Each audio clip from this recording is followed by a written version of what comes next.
Salut à toutes et à toutes, sauf à ceux qui ne referment pas la porte de ta chambre après en être sorti. Avant de commencer cette vidéo, je voulais une nouvelle fois vous remercier, car ma chaîne YouTube vient de dépasser les 8000 abonnés. Vous êtes énormément à la rejoindre tous les jours et ça monte extrêmement vite. Donc comme d'habitude, merci beaucoup. Aujourd'hui, je vais vous raconter 3 cauchemars que j'ai fait et qui m'ont traumatisé à vie. 3 cauchemars flippants et extrêmement différents que je ne suis pas prêt d'oublier. Donc j'espère que vous êtes prêts, car on est parti.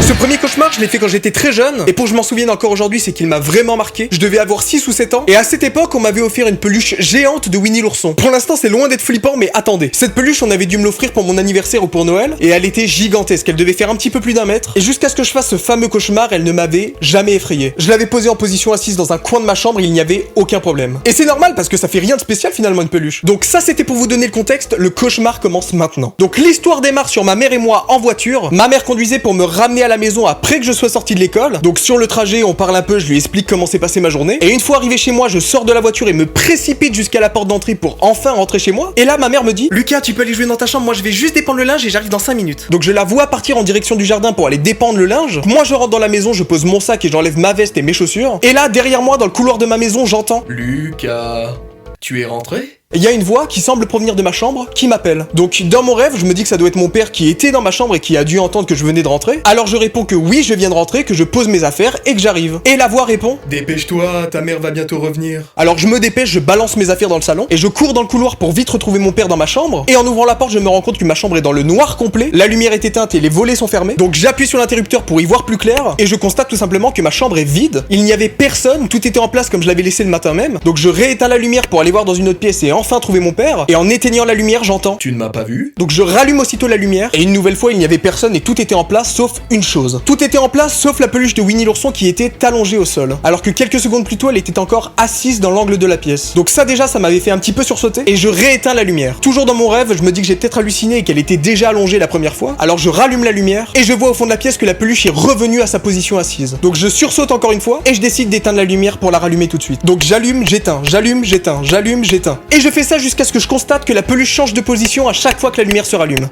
Donc je suis évidemment effrayé, je commence à crier dans la maison, et à un moment, quand la lumière se rallume, la peluche se retrouve juste en face de moi. Donc je me retrouve avec Winnie littéralement collée à mon visage. Donc nous voilà partis dans une course-poursuite incroyable à travers mon couloir, et évidemment, je ne pouvais pas courir.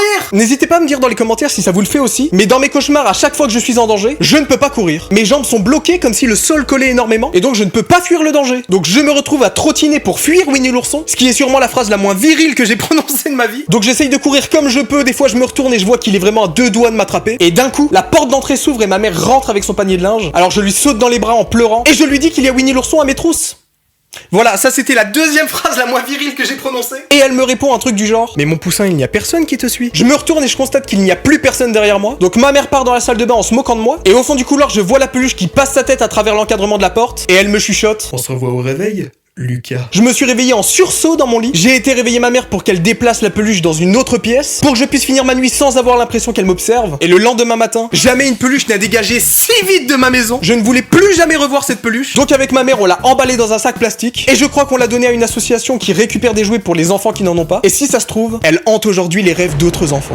On est donc parti pour le deuxième cauchemar. Encore une fois, c'est un très mauvais souvenir car il m'a vraiment traumatisé. Il commence lui aussi dans une voiture. Cette fois-ci, il y avait mon père, ma mère, ma soeur et moi. Mon père conduisait avec ma mère place passager et nous étions derrière avec ma soeur. La voiture était remplie, donc je crois qu'on partait en vacances. On roulait sur des routes de montagne car la route était en pente et qu'il y avait de nombreux virages. Je regardais par la fenêtre et il y avait plein d'arbres qui défilaient. Et en regardant par la fenêtre, je remarque qu'il y a un panneau qui indique que nous allons bientôt traverser un pont, un viaduc pour être exact. Donc un viaduc, c'est un pont gigantesque qui est très long et souvent très très haut. Et le panneau annonçait que nous allions le traverser d'ici 1 km. Donc mon père continue à conduire et on commence à apercevoir le pont au loin. Et une 50aine de mètres avant le pont, on remarque un homme qui était habillé en noir avec une capuche qui se dressait juste à l'entrée du pont. Donc mon père klaxonne pour qu'il s'écarte et donc ne pas le percuter. Mais l'homme ne bouge pas, il garde ses mains dans ses poches et il reste tout droit. Donc mon père klaxonne de plus en plus fort pour qu'il réagisse et quitte la route. Et sous les klaxons, l'homme sort un revolver de sa poche. Donc mon père freine fort pour ne pas le percuter car on était à quelques mètres de lui. Et l'homme en face commence à tirer sur les roues de notre voiture. Une des balles vient percuter un pneu, ce qui fait perdre le contrôle de la voiture à mon père. Donc la voiture commence à zigzaguer sur le pont. Tous remués et tout le monde criait car on savait qu'on allait percuter quelque chose. Et là d'un coup la voiture s'éclate sur la palissade du pont. Palissade qui cède immédiatement. On tombe du pont et on se retrouve donc dans une chute libre, tout en étant dans la voiture. Et après de longues secondes dans les airs, la voiture plonge dans l'eau. On se retrouve au fond d'un lac, enfermé dans la voiture. J'essayais de me détacher pour m'extirper de la voiture et remonter à la surface, mais c'était impossible. Encore une fois, aucun moyen de fuir le danger. J'appuyais sur le loquet, mais elle ne voulait pas se détacher. Et en tournant la tête, je voyais que personne n'y arrivait. Je voyais mes parents et ma soeur en train de lutter pour détacher leur ceinture et se dégager de la voiture. Et on avait tous de moins en moins d'air. Je voyais ma soeur qui commençait à perdre connaissance dans l'eau. Mes parents en train de s'agiter pour nous sortir de cette situation. C'était une vision d'horreur. J'avais moi-même l'impression, au sein de mon rêve, de ne plus avoir d'air. J'avais tellement l'impression que c'était la réalité que mon corps s'accordait avec le cauchemar. J'essayais par tous les moyens de me détacher pour nous sortir de là. Je voyais mes parents qui d'un coup arrêtaient de lutter car ils étaient en train de se noyer. La noyade qui est au passage la pire des morts d'après moi. Donc j'hurlais, j'étais enfermé, je ne pouvais rien faire. J'essayais de me réveiller mais c'était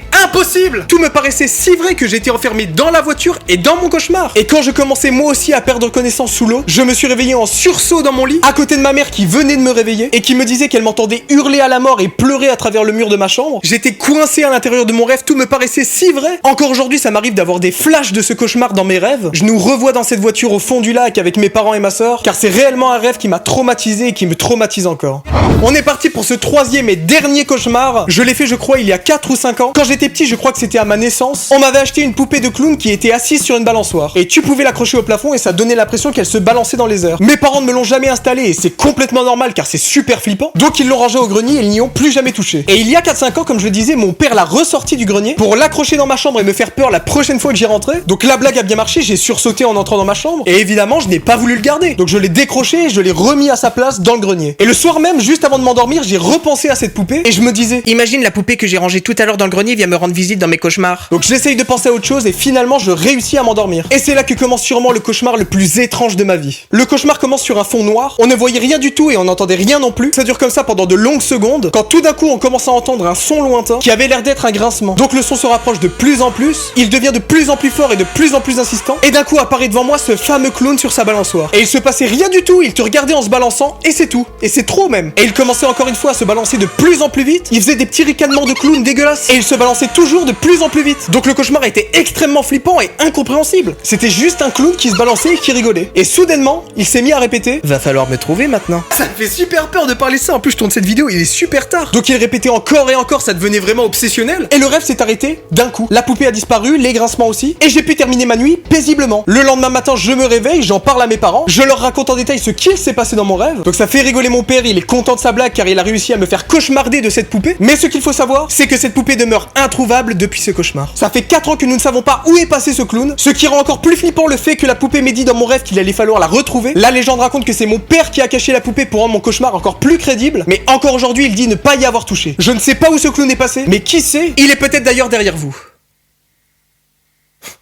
Merci beaucoup d'avoir regardé cette vidéo, j'espère qu'elle vous a plu. N'hésitez pas à m'écrire dans les commentaires le pire cauchemar que vous avez pu faire. J'ai hâte de lire les trucs de fou que votre cerveau a pu imaginer pendant votre sommeil. Si ces 3 histoires t'ont plu, n'hésite pas à laisser un pouce bleu sur cette vidéo. Et écris-moi aussi un commentaire pour me dire ce que tu en as pensé. Clique évidemment sur le petit bouton rouge pour t'abonner à ma chaîne YouTube et active la cloche pour recevoir toutes les notifications. Comme ça tu seras mis au courant dès que je sors une nouvelle vidéo. Nous comme d'habitude on se retrouve vendredi dans 2 semaines à 17h17 pour une nouvelle vidéo. J'espère que tu seras là parce que moi je serai là. En attendant je te dis à très bientôt sur internet. Salut!